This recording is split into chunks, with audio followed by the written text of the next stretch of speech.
Horvath Botond and Leitold Ferenc, we shall split. The title is Protection Against the CNC Traffic of Malware. There will be not that many technical elements as in the previous lectures. There will be, of course, some theoretical elements, but there will be some practical connotations as well. As to the lecture, this is a little part of a larger project, and the project is about the security risks of some IT infrastructures, which is, of course, indispensable so that the protection systems would be qualified in any IT systems. I don't think I will tell you anything new, that most of the pests are coming from the internet, and whatever is originating, and these are originating from the internet using internet communication. Now, using it, that is a piece of information about 5 years ago, and even at that time, it was about 92% that the amount of pests coming through the internet, but this is only propagation. Now, if we think further, then today the thing is now shifting from the part of the pest infections through the internet. It is not pests are using the network not only for propagation, but also to obtain data.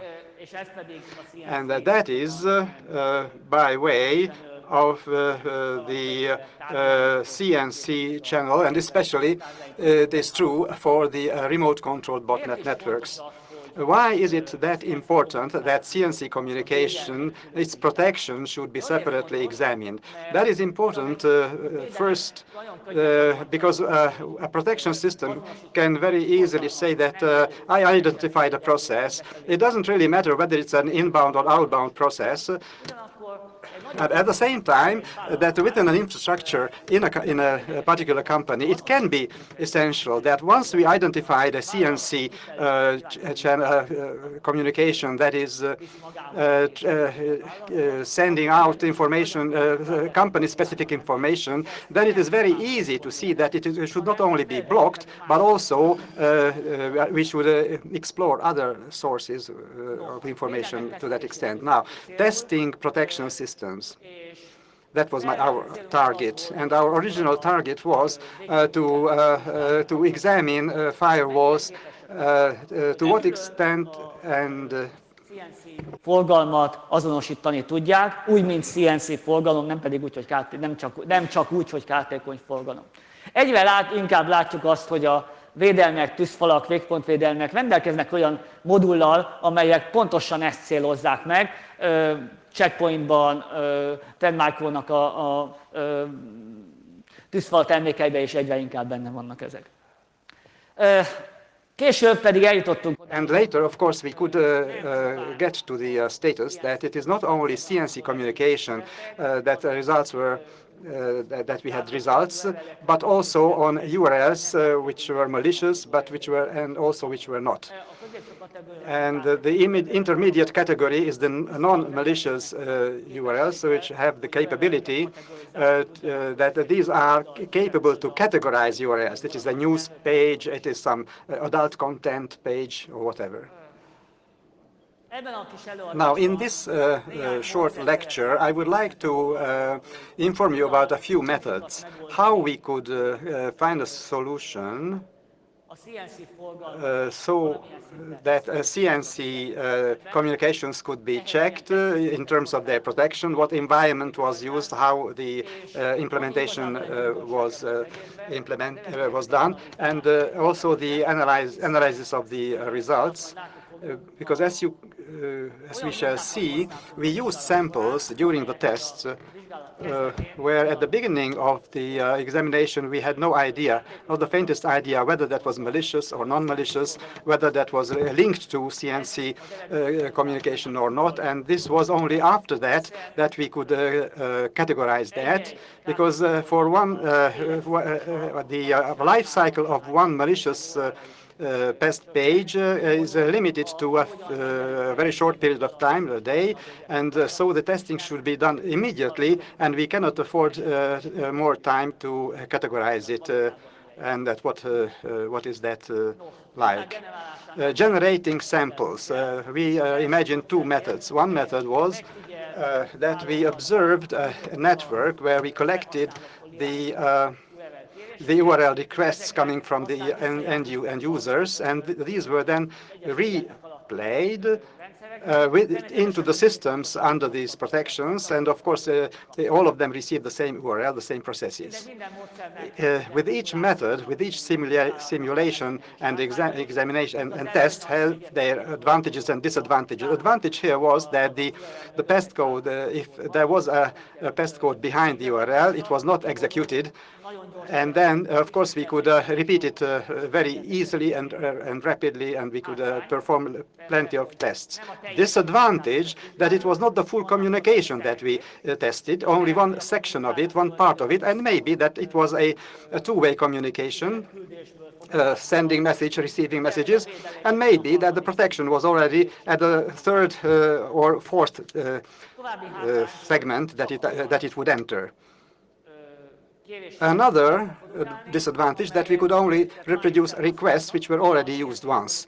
If the CSE communication is taking place in a way that it is always encrypted, always using a different key on a time basis, then from that moment on, this method cannot be used. But so it was only the repeatable messages that we could test in this way.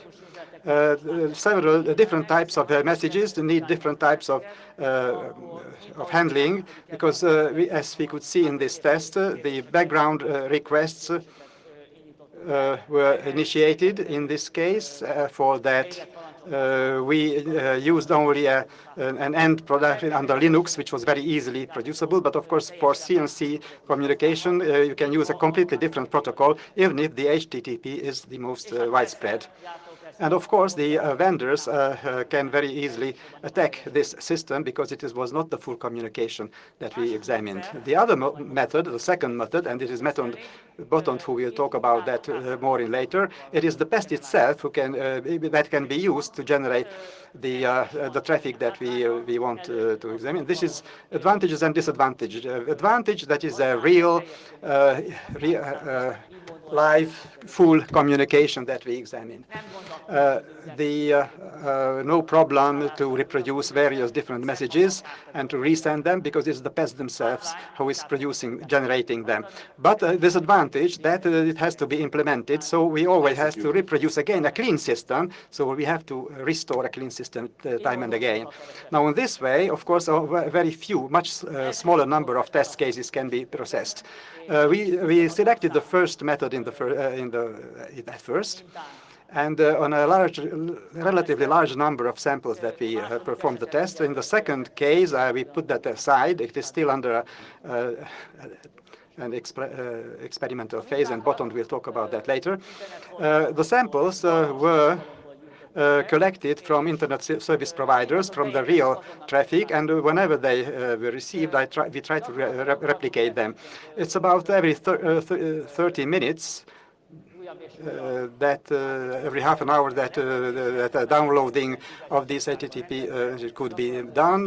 We arrange them into groups of 10, and we made lists which could be repeated each day, and after 7 repetitions, that is on 8 occasions, we could replay them. That was the original plan. Later we modified it, so it was only 6, so when we made a little bit further on to 10.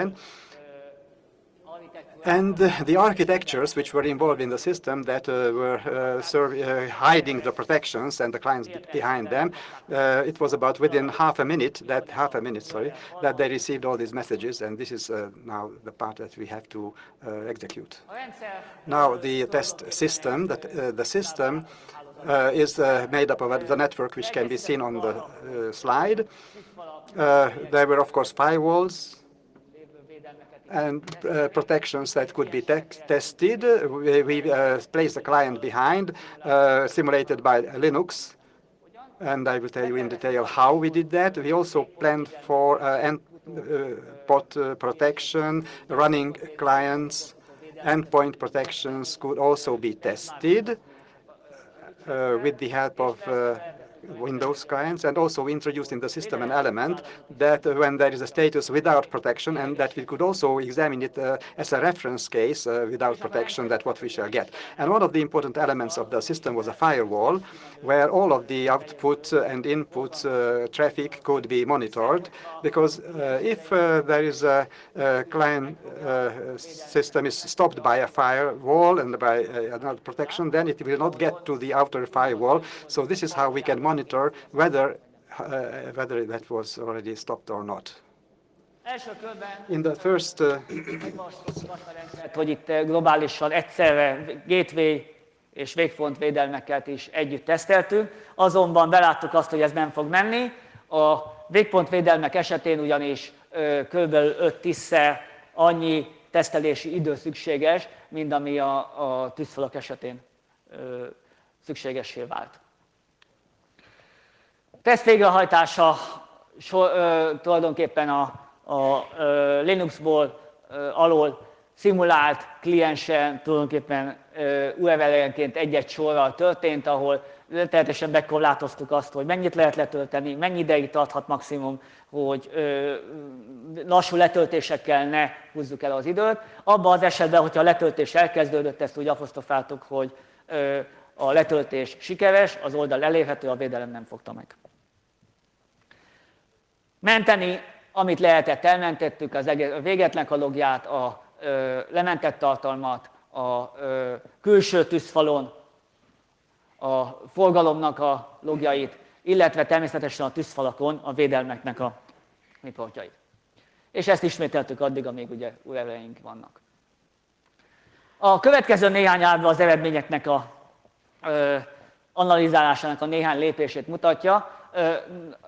Tulajdonképpen itt most bal oldalról elindulunk a különböző típusú információkkal, az eredeti listával, a végetloggal, védelem logjával, a külső tűzfalnak a logjával. Ezeket gyakorlatilag egységesítve egy-egy listába, védelmenként egy-egy listába szerveztük, hogy könnyen kezelhetővé váljon. Problémát jelentett, hogy az URL-eket különböző védelmek, különböző rendszerek, különbözőképpen jelenítik meg. Valahol ott van a portnév, valahol nincs ott a portnév, valahol ott van az elején, hogy HTTP, valahol átalakítják a space-eket %2.0-ra, és így tovább. Ezeket egységesíteni kellett, hiszen számunkra az URL jelentette azt, ami összehasonlítást biztosított a különböző logoknak az egyes bejegyzései között.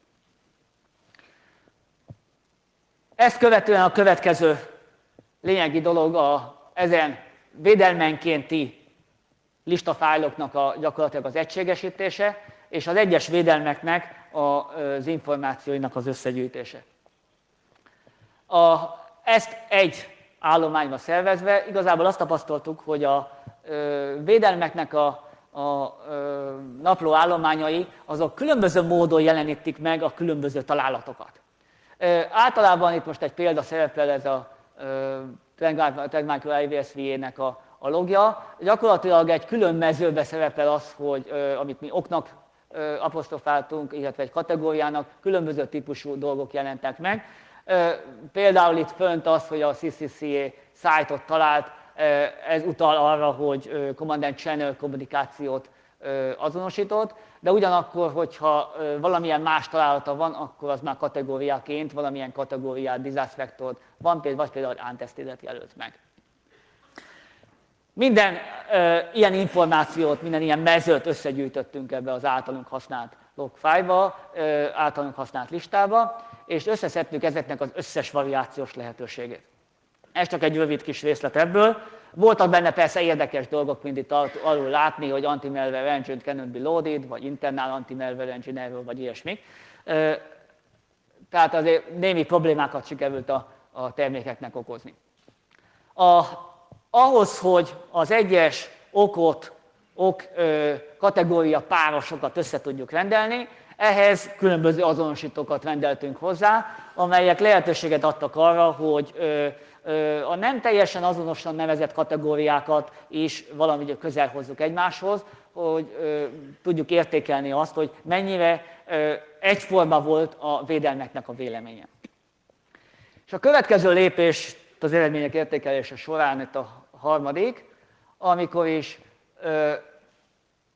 két lépcsőben megállapítottuk azt, hogy a védelmeknek mi volt a többségi véleménye az adott URL-ről.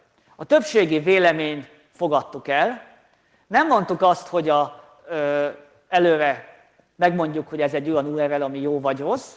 A védelmeknek a többségi véleményére alapozva azt mondtuk, hogy azt vizsgáljuk, hogy a védelmek mennyire igazodnak a többségi véleményhez.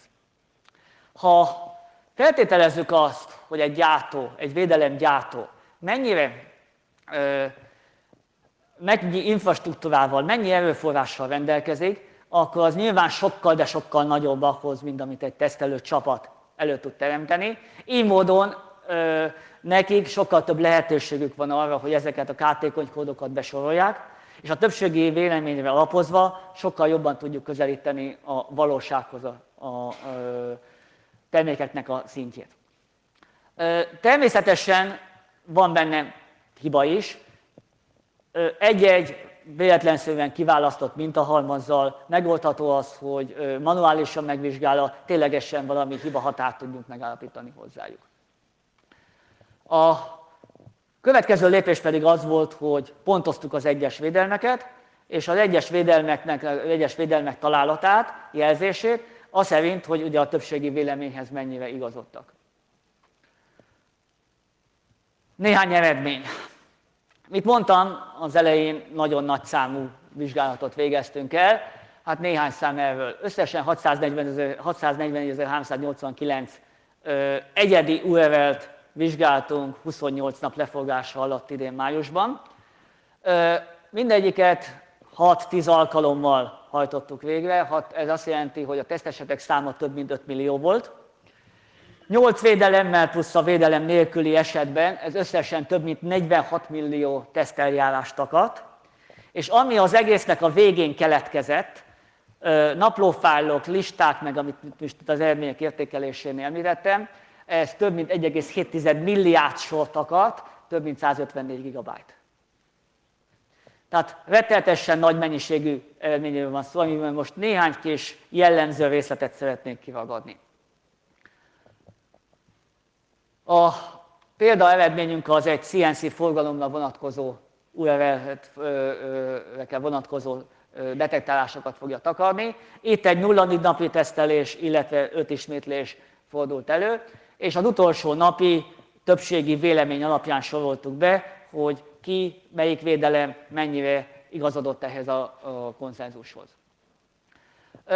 Szemmel láthatóan a 8 darab védelem, szándékosan nem szeretnék termékneveket említeni, hiszen ez még egy kísérleti fejlesztés alatt lévő eljárás, de azért látszik, hogy vannak itt jó néhány termékek, amelyek nagyon minimális számba voltak képesek ezt a CNC forgalmat CNC forgalomként azonosítani.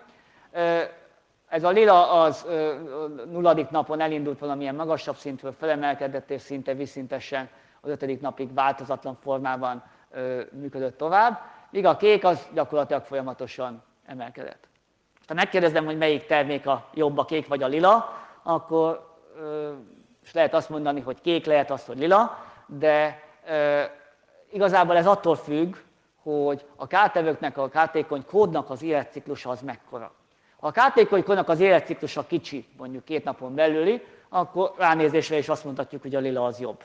Ha viszont hosszabb, akkor már kérdéses, hogy a lilával vagy a kékkel járunk jobban. De a legjobban akkor járhatunk, hogyha a kettőt, mondjuk a tűzfalvédelmekről, gateway-ekről van szó, valamilyen módon egymás után kapcsoljuk, hiszen ekkor valahol ebben a sávban lévő eredményeket tudunk elérni.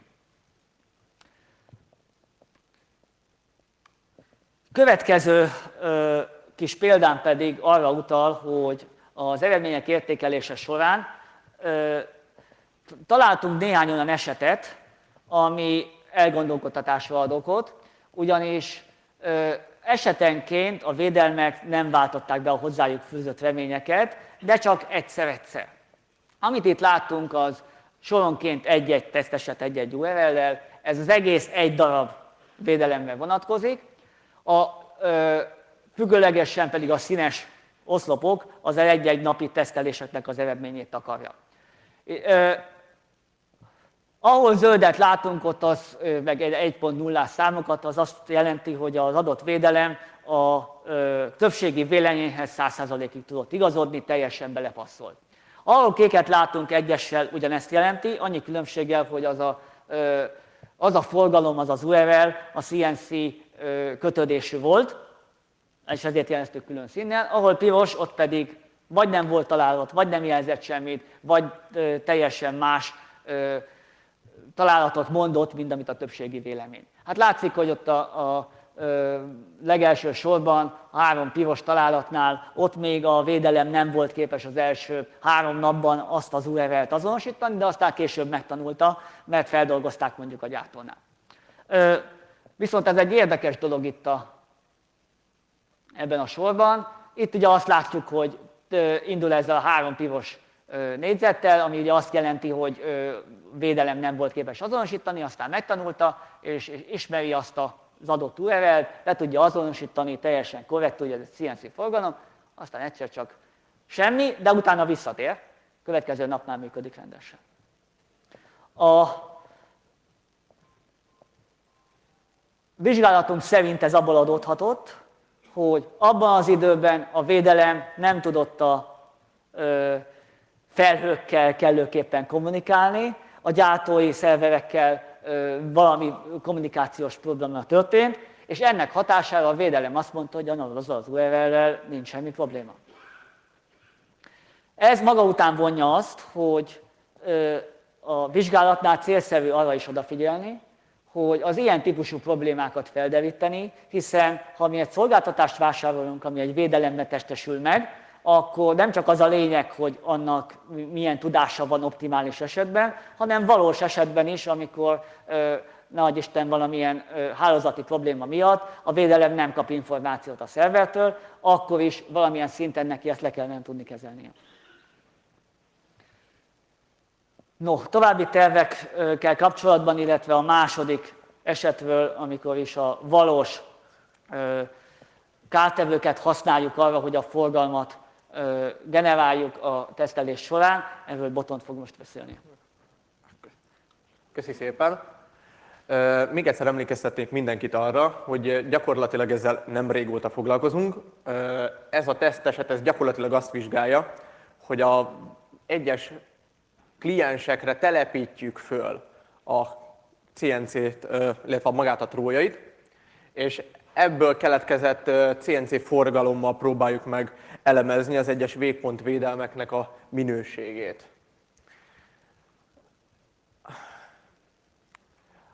Azt érdemes előbb leszögezni, hogy gyakorlatilag is, amikor botnetekkel, vagy a botnetekhez hasonló megoldásokkal foglalkozunk, tudnunk kell, hogy gyakorlatilag mire számíthatunk. Ezeknek a botneteknek gyakorlatilag a célja a személyes adatoknak az eltulajdonítása, illetve hogy gyakorlatilag amióta már léteznek digitális pénznemek, azóta gyakorlatilag ezeknek az ellopása a cél. Itt fontos kiemelnem ugye, hogy magának a hitelkártyáknak, illetve a kreditkártyáknak a CVC kódjának az ellopása az egyik nagy cél, illetve amióta léteznek ezek a digitális játékok. Steam and Origin and other game shops are also a target because they want to harvest money from those targets and they also want to steal the profile of the game. One of the most frequently used botnet network developed based on SPI is Z Botond Horvath. I'll briefly soon explain why I started using the Zeus botnet. As I said, their goal is not to cause damage, although stealing information and money can also be categorized as as damage. In order for a botnet to be able to access a machine, can be divided into three areas. They may use email or spam or some social engineering trick to get into the computer, or maybe a cross-site scripting or drive-by download can also be used to get the code on the computer, or to use some innocuous-looking website to get the code on the computer, or bad guys try to find vulnerabilities at the endpoints and utilize them to gain access to our computer. And why we investigated those, the reason is that compared with Red October and other botnets, it's a lot better documented, because the botnet itself appeared first in 2007 and has a nice career behind it with 7 years of history, and it has developed a lot since then. The initial HTTP connections that were not even encrypted, they already use can listen to POP3 and HTTPS channels and are able to emulate various websites. This is primarily the case when bank sites are attacked. The initial size of a couple of hundred kilobytes, it is now mushroomed to multiple megabytes, which may mean two things. Either the programmers have become too lazy to actually do tight coding, or they now have such sophisticated toolkits that they are now able to reach whatever goal they set for themselves. This was recorded on the 8th of this month. This is from zeus-tracker.eu. This site analyzes the Zeus binary and its network traffic, specifically targeted at sysadmins. Despite the fact that it has been around since 2007 and practically everybody knows about this botnet, it still makes up a significant chunk of the world's global traffic volume. This is one of the social engineering methods. It tries to cheat you, to get you to do something. It shows you a web page and tells you to connect your Facebook account with your credit card account, and you will get get money for this. 9 out of 10 people fall for this, and not only average users either. The malware consists of 3 major components. One is a configuration file that describes the gateways to be used for communicating with the CNC server, and also describes the ports and encryptions that it uses to try to disguise its own communication. There is also a runnable executable containing the Trojan itself, and a drop zone, a file called drop zone, where it stores stolen information until it can be sent to the server. The configuration server, in the majority of the cases, has a size of several million bytes. It's normally a binary file. The executable contains the Zeus Trojan, and drop zone has a PHP extension as a file, and contains in a nicely structured manner the various bits of information. As mentioned, information can be, as mentioned, Zeus is able to listen in on HTTP, HTTPS, FTP, POP3 protocols. It is able, it organizes the infected machines into various botnets. We have seen an example for Microsoft switching off a number of CNC servers, which all of a sudden resulted in multiple hundreds of thousands of computers that used to be parts of that botnet tried to connect. Also, the bad guys installed new servers and tried to reach these masterless computers. So during the tests, if a Zeus data traffic or malware has been recognized, it is still not the end of the story. We, in fact, cannot be sure whether they will not be revived, so to say, as members of the bot gang. It also uses encrypted configuration. The configuration file is encrypted. Our goal is to find the type of connection it tries to set up, and we would also like to know which servers it wants to connect to. Since these are encrypted data, it's very difficult to decode them. The most recent ones contains 14 kinds of encryptions. 7 of them we already know. We need some more time to find the 7 others. I've mentioned that they also try to use social engineering methods to glean information from the various users. These are usually web forms that the user requests information through. During the test, I was lazy enough to think to just select 20 sites and put them into a breeding system where an automated system puts each of them into a virtual machine, starts the Zeus file, and I wait while the network traffic is analyzed, logged and analyzed. I wait until all 20 have been analyzed, and then I say I've been able to achieve something. Well, this did not happen that way initially because I ran these things and there was no data traffic, or to say it more correctly, it was the only traffic was with the Windows computers communicating with Microsoft. So Total Commander has a file info add-on that tells you the various parameters of the exe file, and there I got my first surprise.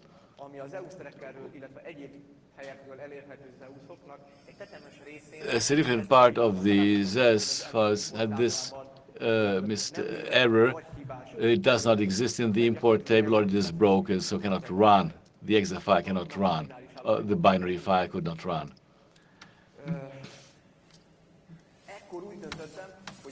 Beállítottam ezt a 20 darabot a Total Commandernek a file infóján, és gyorsan megnézem, hogy legalább legyen valami. Yeah, Total Commander, in order to see that at least there is a minimum number of cases that I can examine.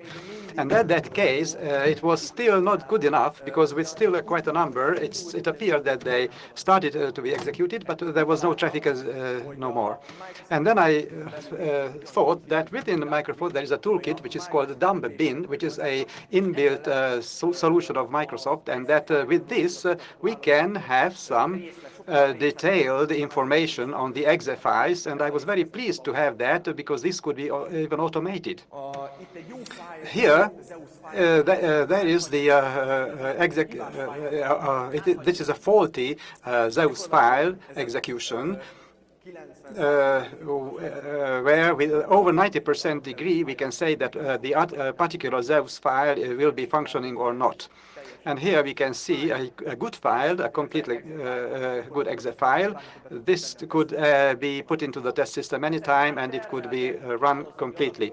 And then these already show the traffic, DNS, and HTTP requests. And then we noticed that there were some requests where there were no HTTP requests, DNS requests, and from among these, practically, we can conclude that not in all cases it could connect to the CNC server. When it worked, then you can see that these were this is the text image, and it is through this domain that it tries to download a file like that, and through this tries to download the Trojan and start the Zeus botnet, or link the client to the botnet network.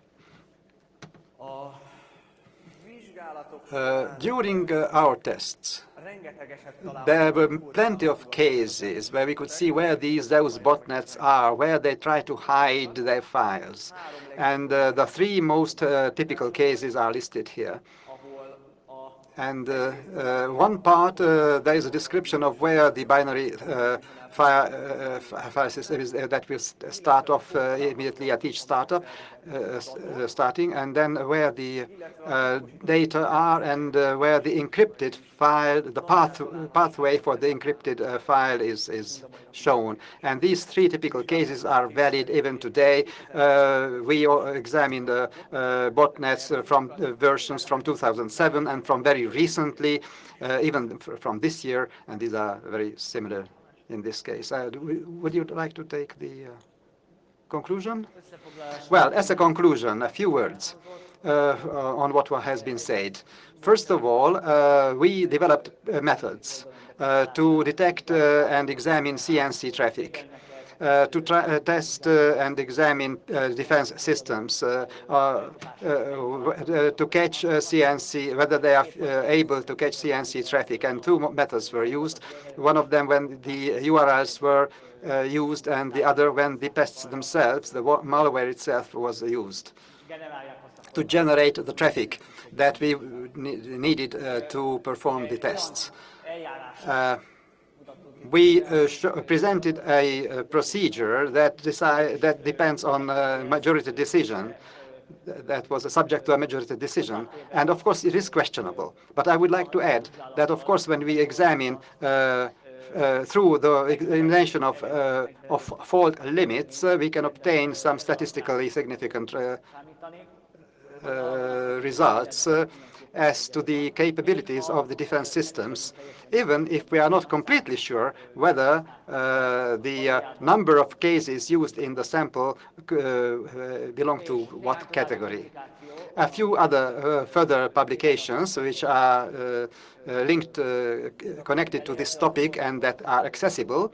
The last one will be published at the end of this month during a conference, but the two previous ones are already available information on that procedure subject to, as I said, majority opinion, and also when it comes to the risk analysis section. And thank you for your attention.